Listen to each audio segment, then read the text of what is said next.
How long have you played cricket for Penzance? It's my second season. What's your favourite thing about the club? Social side. What's your proudest achievement as a cricketer? Playing for Cornwall. What do you do for a job? I'm an engineer. What's your favourite place in Cornwall? Probably Falmouth. Who's your cricket idol? Either Flintoff or Simon James. What training drill do you dread the most?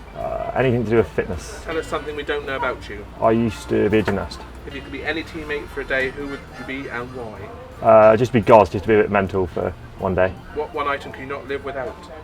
Probably my phone. Who is the worst dressed player in the team? Greg Smith.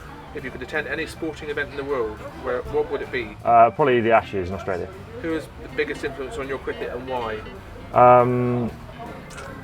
Probably some of the old boys at Cillians. I used to play. Funniest person at Penzance Cricket Club? Again, annoyingly, probably Goz. What bat do you currently use? An M&H. Who was the toughest player to battle bowl against in training and why? Anthony Ango, without doubt, just hits the ball so hard. National T20 or Cornwall Premier League winners medal? Cornwall Premier League winners medal.